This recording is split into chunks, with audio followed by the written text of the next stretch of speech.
Let's continue to the topic. Central orbit कर रहे हैं और सेंट्रल ऑर्बिट का I think this is lecture number 5। तो क्या अभी तक पढ़ लिया है?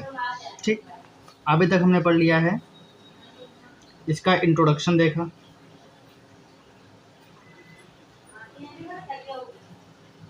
पोलर डिफरेंशियल इक्वेशन देखी, पेडल डिफरेंशियल इक्वेशन देखी, लीनियर वेलोसिटी देखी। मैंने कहा था बहुत इंपॉर्टेंट फॉर्मूला है ये, V square is equal to H square upon P square. ठीक, देन इसी टॉपिक में यानी इसी लेक्चर्स में मुझे बताना था areal velocity, but due to some issues फिर मैंने नेक्स्ट लेक्चर बनाया extra part of areal velocity. तो वहाँ पे हमने एरियल वेलोसिटी को अच्छे से डिस्कस किया है कि कैसे सेक्टोरियल एरिया का जो रेट ऑफ चेंज है वो एरियल वेलोसिटी को बताता है, और एरियल वेलोसिटी हमारी कांस्टेंट आती है। ठीक, इतना सब कुछ हम लोग देख चुके हैं। ठीक, अब सोचो जो सेंट्रल ऑर्बिट की यहाँ पे बात हो रही है, लेट्स सपोज कि मैं सेंट्रल ऑर्बिट, जो मैं बार बार बोल रहा हूँ कि सेंट्रल ऑर्बिट है, सेंट्रल ऑर्बिट है, एक तरीके का कर्व है, एक तरीके का पाथ है। ठीक, इसको डिफाइन करते हैं। लेट एक एग्जांपल लेते हैं, और मैं इस बार सेंट्रल ऑर्बिट को डिफाइन करता हूँ कुछ इस तरीके से कि जिस सेंट्रल ऑर्बिट को मैं डिफाइन करना चाहता हूँ वो इलिप्स के फॉर्म में करना चाह रहा हूँ। इलिप्स,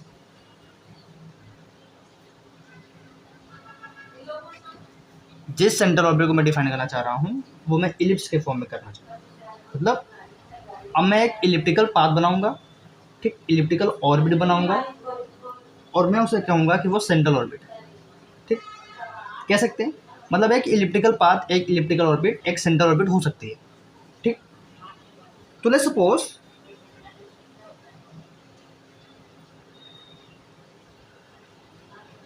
ठीक लेट्स सपोज कि मैं बात करना चाह रहा हूँ वेलोसिटी ऑफ अ पार्टिकल। अभी तक तो हमने जनरल बात करा कि अगर कोई सेंट्रल ऑर्बिट जनरल दे रखा है तो उसकी वेलोसिटी क्या हो सकती है। अब मैं बात कर रहा हूँ कि velocity of a particle, particle की वेलोसिटी क्या होगी। ठीक, पार्टिकल की वेलोसिटी क्या होगी, velocity of particle when particle moves in an ellipse, in an ellipse under a force which is always directed, which is always directed towards its focus। ये heading है। ठीक, ये नेक्स्ट टॉपिक है और ये उसकी हेडिंग है। थोड़ा बड़ा हो गया बट ठीक है, जैसे जैसे मुझे याद रहा था मैंने लिखता गया। इसको आप छोटा भी कर सकते हो कि velocity of particle moving in an ellipse whose force is directed toward is focus. तो इस तरीके से आप छोटा कर सकते हो जैसा आप चाहते हो। क्या बोल रहे हैं कि पार्टिकल इस बार इलिप्स में मूव कर रहा है, और इलिप्स में भी एक सेंट्रल फोर्स काम कर रहा है, और वो फोर्स कहाँ पे काम कर रहा है, ऑलवेज डायरेक्टेड है टुवर्ड्स फोकस। किसका फोकस, इलिप्स का फोकस। ठीक, तो पार्टिकल उसी इलिप्स में मूव कर रहा है। हमें पता करना है कि उस पार्टिकल जो मूव कर रहा है उसकी वेलोसिटी क्या हो सकती है। तो पहले हम इस पार्टिकल की वेलोसिटी की बात करेंगे, और अगले लेक्चर या ठीक है इसी लेक्चर में बात कर लेते हैं। तो इसी लेक्चर में हम बात करेंगे वेलोसिटी की, और अगले लेक्चर में बात करेंगे इस सेंट्रल फोर्स की। ये सेंट्रल फोर्स क्या हो, ठीक, ये सेंट्रल फोर्स इधर काम करेगा,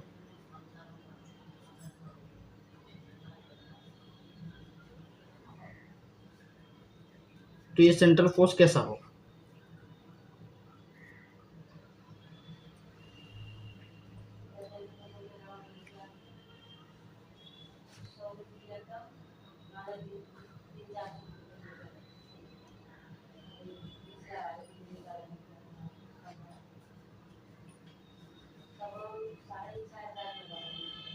ठीक, इलिप्स हम बनाते हैं,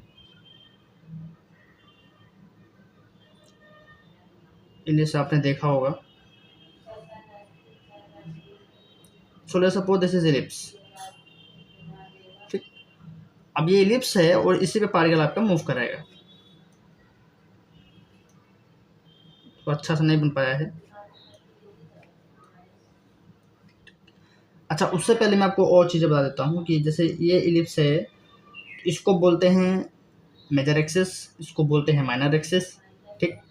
इसकी डिस्टेंस कितनी होती है, लेट्स सपोज ए होती है, एंड लेट्स सपोज इसकी डिस्टेंस बी होती है, ठीक। ये मेजर एक्सिस है, ये माइनर एक्सिस है, सेम नीचे और सेम इस साइड। इलिप्स के दो फोकस होते हैं, एक फोकस आपका यहाँ पे लेट्स सपोज F1 है, ठीक, और एक फोकस आपका यहाँ पे लेट्स सपोज F2 है। तो इलिप्स से 2 फोकाई आपको पता होगा।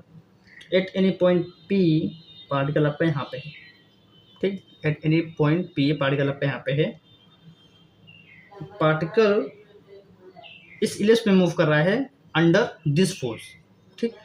और फोर्स क्या है, लेट्स सपोज ये फोर्स है आपका F। इस फोर्स के अंडर, इस फोर्स के तहत पार्टिकल इस तरफ ऐसे ऐसे करके इस पे मूव कर रहा है, और जो always directed towards it's focus. तो ये पहले वाले फोकस की ओर डायरेक्टेड है, ठीक। 2 फोकस होते हैं, हम इस वाले फोकस की बात कर रहे हैं, ठीक है। इतना समझ में आ गया। तो पार्टिकल किस तरीके से मूव कर रहा होगा, पार्टिकल मूव तो कर रहा होगा, लेकिन इस पार्टिकल पे इस तरफ, इस डायरेक्शन की ओर एट फोकस एक फोर्स लग रहा होगा, जिसके तहत ये पार्टिकल इस इलिप्स से मूव कर रहा है। लेट्स सपोज इस डायरेक्शन में मूव कर रहा है, ठीक। तो हमें निकालना है इस पार्टिकल की वेलोसिटी क्या होगी, ठीक। तो अब हम क्या जानते हैं, वी नो दैट, कैसे निकालेंगे वेलोसिटी, वी नो दैट, क्या पता है हमें कि वेलोसिटी का square is equal to h का square u square plus du by D theta का होल स्क्वायर, ठीक। ये है क्वेश्चन नंबर 1, ये हमें पता है। जिसको नहीं पता है वो प्लीज़ लीनियर वेलोसिटी वाला लेक्चर देख ले अच्छे से, ठीक है, क्योंकि इसको मैंने लीनियर वेलोसिटी वाला लेक्चर में बताया। तो सी लीनियर वेलोसिटी लेक्चर, सी लीनियर वेलोसिटी लेक्चर, ठीक। तो मैंने साइड में लिख दिया है, ये हम जानते हैं। और उस लेक्चर में ये हमने बताया भी था कि ये जो वी स्क्वायर होगा वो एच स्क्वायर ब्रैकेट में you square plus D u by D theta का होल स्क्वायर के बराबर आ जाएगा। अब ये इलिप्स है, ठीक है, this is ellipse, this is elliptical path, okay, this is elliptical orbit, यानी ये इलिप्स के फॉर्म में है। तो हमें इलिप्स का पोलर फॉर्म में उसकी इक्वेशन पता होनी चाहिए। तो सभी को इलिप्स का इक्वेशन तो पता ही होगा, क्या होता है, एक्स स्क्वायर अपॉन ए square plus Y square upon B square बराबर 1। आप लोगों ने इलिप्स की इक्वेशन पढ़ रखी है, this is X square upon A square plus Y square upon B square is equal to 1। This is the equation of ellipse but it is in Cartesian coordinate, ये Cartesian form में है, ठीक।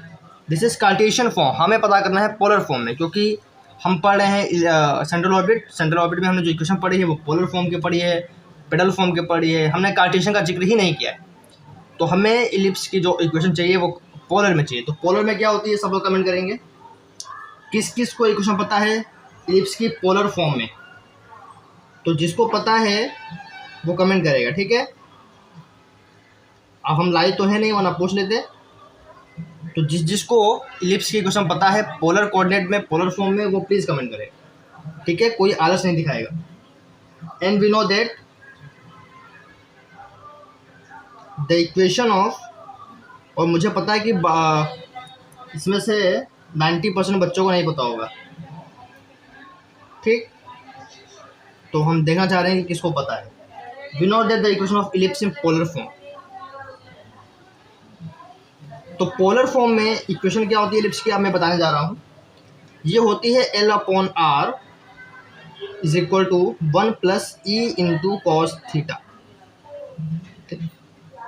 ये होती है इलिप्स की equation polar form में। L upon are is equal to 1 plus E upon E into cos theta, जहाँ पे आर आपका रेडियस वेक्टर है, एल आपका लेटर सेक्टम है, ओके। कॉस थीटा तो एंगल है, ई आपका क्या है, ई आपका है इसेंट्रिसिटी, ठीक है। इलिप्स में एक टर्म होता है इसेंट्रिसिटी, वो है ई, ठीक। तो इसको मानेंगे दूसरा इक्वेशन। सिंस अब आपको ये तो पता ही होगा कि u is equal to 1/r होता है, ठीक। u is equal to 1/r होता है। तो अगर आप इसको ध्यान से देखो, अगर यहाँ पे देखो, यहाँ पे l है, यहाँ पे 1/r है, अगर मैं इस 1/r की जगह, इस 1/r की जगह u पुट कर दूंगा तो मेरी ऊपर वाली इक्वेशन चेंज हो जाएगी। किस में चेंज हो जाएगी? l into U is equal to 1 plus E into cos theta में चेंज हो जाएगी, चेंज हो जाएगी ना। l into U is equal to 1 plus E into cos theta में चेंज हो जाएगी, ओके। अब मैं यहाँ से u की वैल्यू निकाल लेता हूँ, तो नेक्स्ट पेज में करते हैं। u की वैल्यू क्या होगी? क्या था हमारे पास? l into U is equal to 1 plus E into cos theta, ठीक। यहाँ से मैं u की वैल्यू निकालने की बात कर रहा हूँ, तो ये हो जाएगा 1 अपॉन एल प्लस यहाँ पे भी एल आएगा, ई upon L into cos theta, ठीक। अब देखो हमें क्या चाहिए? वेलोसिटी चाहिए। पार्टिकल की जो वेलोसिटी है वो इस फॉर्मूले से आएगी, क्योंकि यहीं पे वेलोसिटी का जिक्र आ रहा है, तो यहीं से वेलोसिटी आएगी। तो अब यहाँ से अगर हमें वेलोसिटी निकालना है तो एच स्क्वायर तो कांस्टेंट है, कोई फर्क नहीं पड़ता है। यहाँ पे यू स्क्वायर की वैल्यू पुट करनी पड़ेगी और d u by D theta निकालना पड़ेगा, इसीलिए मैंने यू निकालना है।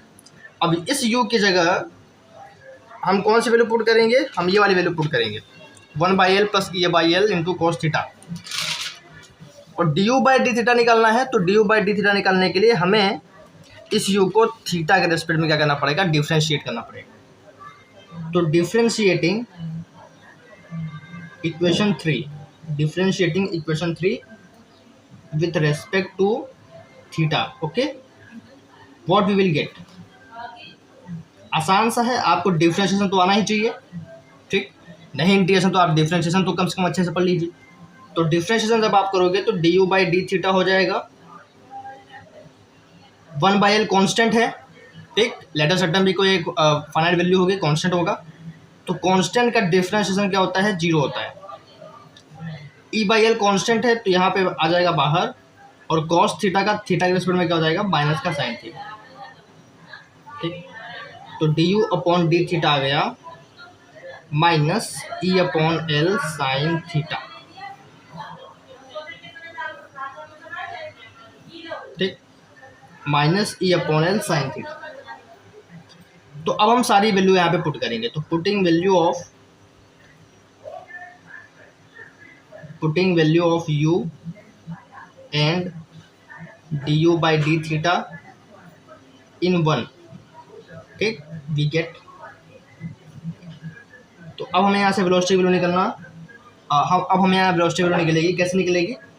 तो यहाँ पे वी स्क्वायर था बराबर एच स्क्वायर था, ब्रैकेट में यू स्क्वायर था, तो यू की जगह हमें यहाँ पे ये पुट करना पड़ेगा 1/l plus E upon L cos theta, या 1 plus e cos theta by L, कुछ भी पुट कर सकते हैं। तो 1 plus E into cos theta upon l, ठीक। इसका स्क्वायर है, ठीक है, यू का स्क्वायर है, देखो यू का क्या है? स्क्वायर है। उसके बाद D u by D theta की वैल्यू पुट करना है, फिर उस पर भी स्क्वायर करना है, और d u by D theta की वैल्यू ये आई है, तो इसका जो स्क्वायर होगा, पहले वैल्यू पुट कर देते हैं, माइनस का e by l sine theta square, ठीक। स्क्वायर करोगे तो पॉजिटिव क्वांटिटी हो जाएगी। अच्छा एक चीज़ और आप देखो, V square is equal to H square. अगर मैं यहाँ से देखो, यहाँ पे भी नीचे एल स्क्वायर आएगा, यहाँ पे भी नीचे एल स्क्वायर आएगा, तो मैं इन दोनों के जो एल स्क्वायर हैं बाहर कॉमन ले लेता हूँ, तो H square upon L square हो जाएगा। यहाँ पे क्या बचेगा? 1 plus E square cos square theta, और यहाँ पे क्या बचेगा? E square sine square theta, ठीक है, समझ में आ रहा है? अच्छा एक चीज़ गलती हो गई, यहाँ पे a प्लस बी का होल स्क्वायर बचेगा ना, क्योंकि यहाँ पे 1 भी है, तो ये a प्लस बी का होल स्क्वायर इधर ऐड करेगा, तो a का स्क्वायर 1, इसका स्क्वायर तो ये आ गया, प्लस में एक्स्ट्रा टर्म भी आएगा 2 ई कॉस थीटा। ठीक, कैसे आया पता चला? यहाँ पे ए प्लस बी का होल स्क्वायर है और यहाँ पे सिर्फ सिंगल क्वांटिटी थी तो यहाँ पे E square sine square theta हो गया, बट यहाँ पे ए प्लस बी का होल स्क्वायर यूज होगा। अब देखो यहाँ से मैं ए स्क्वायर कॉमन लूंगा, यहाँ से मैं ई स्क्वायर कॉमन लूंगा, तो बचेगा cos square theta plus sine square theta which is 1। तो अब क्या बचेगा? 1 बचेगा, ई स्क्वायर बचेगा और ये बचेगा। ठीक है, तो मैं शॉर्टकट कर रहा हूँ, लेकिन मैं आपको बताते हुए चल रहा हूँ कि हो कैसे रहा है। तो अब बचा 1 प्लस 2 ई कॉस थीटा और ई स्क्वायर। ठीक, फॉर सेंट्रल ऑर्बिट, अब आपको ये पता होना चाहिए तो इसको आप याद कर लीजिए। ठीक है, for central orbit, for central orbit, ठीक, सेंट्रल ऑर्बिट के लिए, इलिप्स के लिए एच स्क्वायर अपॉन एल, ठीक, ये म्यू के बराबर होगा, जहाँ पे म्यू एक कांस्टेंट होगा। तो यहाँ से मैं एच स्क्वायर की वैल्यू निकाल सकता हूँ which is mu into L. ये आपको सेंट्रल ऑर्बिट के लिए पता होना चाहिए जब आपके पास इलिप्स दे रखा हो। ठीक है, तो इसको आपको करना है लर्न। वैल्यूज को पुट करते हैं तो V square is equal to H square की जगह मैं पुट करता हूँ mu into L upon L square, अंदर सब ऐसे ही रहेगा, एक एल कैंसिल हो जाएगा। काफ़ी गर्मी है यहाँ पे, मतलब हम यहाँ पे वीडियो बना रहे हैं, सारा सिस्टम बंद है, मतलब सिर्फ एक फ़ोन चालू है, लाइट चालू है एंड सारे फैन बंद हैं। और कितनी गर्मी है आप अपने घर में, अपने रूम पे अंदाज़ा लगा सकते हैं। यहाँ पे बचा म्यू बाई एल, यहाँ बचेगा 2 ई कॉस थीटा। अब यहाँ पे देखो मैं एक चीज़ करने वाला हूँ, ये plus E square as it is और ये प्लस 1 एज इट इज। ठीक है, एक चीज़ मैं करने वाला हूँ कि +2 और -2 को ऐड करना चाहता हूँ। ठीक है, +2 को ऐड किया, -2 सब्ट्रैक्ट भी कर दिया तो कोई फ़र्क नहीं पड़ता है। ठीक है, क्यों क्या अभी बता रहे हैं, +2 और -2 को मैं यहाँ पे ऐड करना चाह रहा हूँ। इससे क्या होगा? इससे एक कमाल की चीज़ होगी। देखो यहाँ पे आएगा वी स्क्वायर, बाहर म्यू अपॉन एल चल ही रहा है, इस 2 ई कोस थीटा और इस 2 को देखिए। ठीक, इन दोनों को साथ में लेंगे तो यहाँ से 2 कॉमन आएगा, बचेगा 1 प्लस ई कोस थीटा। ठीक, और ये +1 -2 कितना हो जाएगा? -1 और ये वाला E square is it is. ठीक, एक 2 जो हमने ऐड किया था वो 2 ई कोस थीटा के साथ जाके ये मिल गया, और ये जो -2 है ये +1 के साथ जाके -1 हो गया, और ये वाला ई स्क्वायर एज इट इज रख दिया। ठीक, आगे सॉल्व करते हैं, इसको आप लोग नोट कर लीजिएगा। अब हम आगे सॉल्व कर रहे हैं। ठीक है,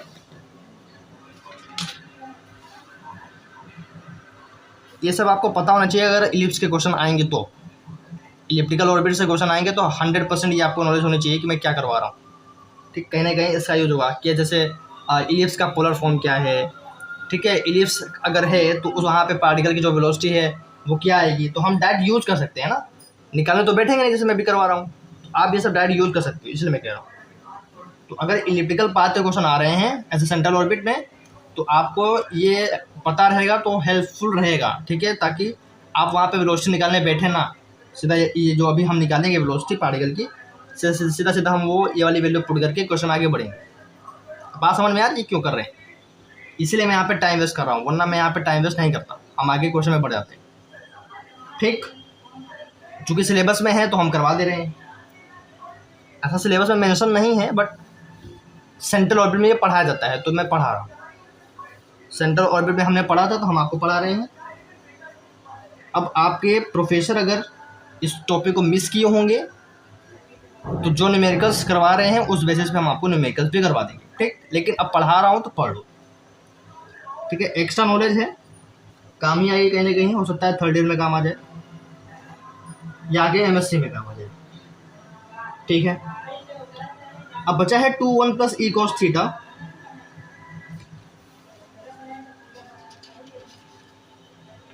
अच्छा, जो MSc मैथमेटिक्स करेगा तो प्लीज़ मुझे कमेंट करेगा, क्योंकि काफ़ी इंटरेस्टिंग बात आती है। देखो यहाँ पे क्या है, 2 1 प्लस ई कोस थीटा है, मैं इसको एजरीज कर रहा हूँ और यहाँ से मैं माइनस कॉमन ले लेता हूँ। तो जब मैं यहाँ से माइनस कॉमन लूँगा तो ये प्लस हो जाएगा, ये माइनस का हो जाएगा, तो ये हो जाएगा 1 माइनस ई स्क्वायर। ठीक, छोटी छोटी चीज़ों का आपको यहाँ पे ध्यान देना पड़ता है बीएससी में। तो माइनस कॉमन लिया, 1 माइनस ई स्क्वायर हुआ। ठीक, और यहाँ से v square is equal to mu, और अब इस एल को मैं अंदर लेके जाता हूँ, तो 1 plus e cos theta upon l minus 1 minus e square upon l. ठीक, अब सिंस हमें क्या पता है, देखो हमें क्या पता है, हमें पता है l is equal to l upon are is equal to 1 plus e cos theta. ये क्या है, इलिप्स की इलिप्स की इक्वेशन पोलर फॉर्म में, इलिप्स की इक्वेशन पोलर फॉर्म में, इसलिए मैंने स्टार्टिंग में बता रखा है। अब हमें ये पता है कि इलिप्स की इक्वेशन क्या होती है, पोलर फॉर्म में ये होती है। तो मैं क्या यहाँ से 1/r की वैल्यू निकाल सकता हूँ। ठीक, एक काम करते हैं, इस इक्वेशन से हमें क्या चाहिए कि हम इसको थोड़ा सा और सॉल्व कर पाएँ। अब यहाँ पे देखो आ रहा है 1 plus e cos theta upon l. ठीक, तो 1 plus e cos theta upon L मुझको यहाँ पे दिख रहा है। कैसे, 1 प्लस ई कॉस थीटा तो है ही है, इस एल को मैं अगर इधर ले आऊँगा नीचे तो मुझे इसकी वैल्यू मिल जाएगी, यानी किसकी वैल्यू मिल जाएगी, इसकी वैल्यू मिल जाएगी। तो जैसे ही मैं एल को इधर लेके आऊँगा मेरे पास क्या बचेगा, 1/r। तो एक चीज़ तो क्लियर है कि 1/r की वैल्यू यहाँ से क्या होगी, 1 plus e cos theta upon में एल। ठीक, यानी इसकी ये वाली वैल्यू मैं यहाँ पे सब्स्टिट्यूट कर सकता हूँ एज 1/r। ओके, क्लियर है, तो मैं सब्स्टिट्यूट कर रहा हूँ। ठीक है, अब मैं सब्स्टिट्यूट कर रहा हूँ, तो यहाँ पे है so v square is equal to mu 2 और 1 plus e cos theta upon l की जगह क्या आ गया, 1/r माइनस यहाँ पे आपके पास बचा है 1 minus e square upon L. यहाँ पे तो एच डी चल रहा है, चलने। ठीक, लेकिन अब आपको इसको भी सॉल्व करना है। ठीक है, काम तो चलेगा नहीं, इसको सॉल्व करना ही पड़ेगा। तो इसको सॉल्व करने के लिए एक चीज़ आपको और यहाँ पे यूज करना पड़ेगा, फॉर एन इलिप्स,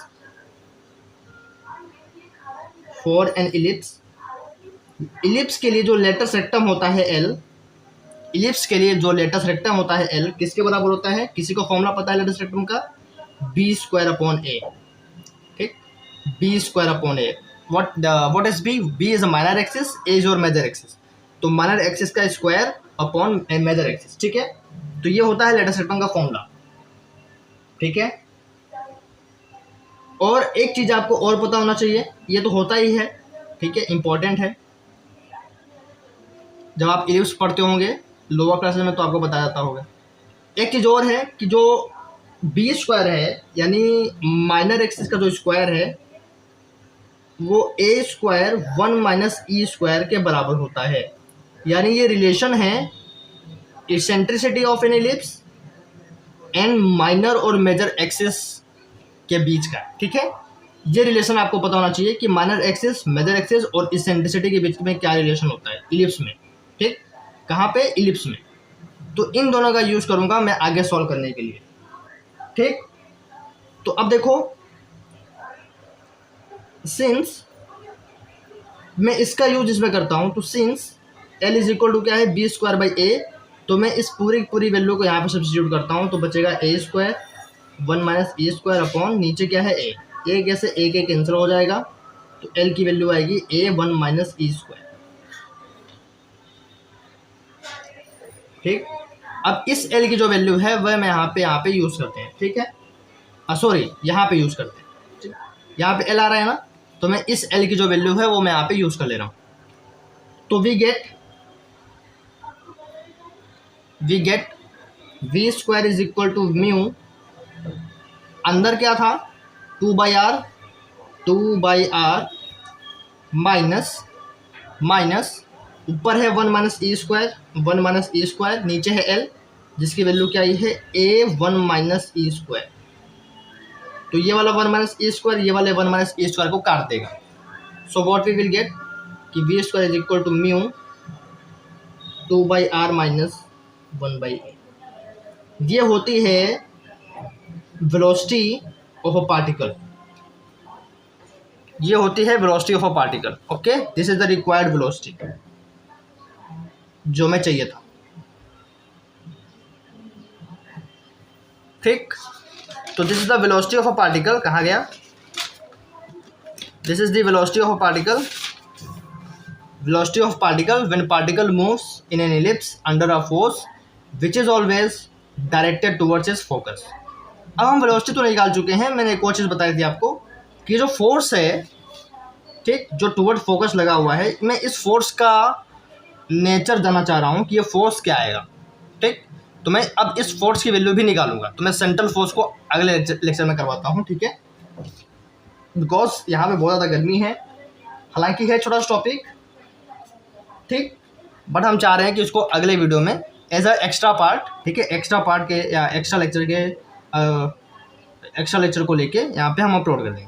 ठीक, जैसे लीनियर वेलोसिटी करवाया था, उसके बाद एक्स्ट्रा लेक्चर आया था एरियर वेलोसिटी का, ठीक, उस एक वीडियो में नहीं हो पाया था। वैसे यहाँ पे सेंट्रल फोर्स को आइडेंटिफाई करना है कि जो जब पार्टिकल आपका इलिप्स पाथ पे मूव करेगा तो जो ये सेंट्रल फोर्स टुवर्ड इस फोकस काम कर रहा है वो क्या आएगा, तो उसको हम एक्स्ट्रा लेक्चर में करवाएंगे। तो मिलते हैं नेक्स्ट लेक्चर में, और 6th लेक्चर में हम आपको करवाएंगे 2 इंपॉर्टेंट न्यूमेरिकल्स जो आपके कॉलेजेस में भी होंगे। ठीक, तो मिलते हैं नेक्स्ट लेक्चर में।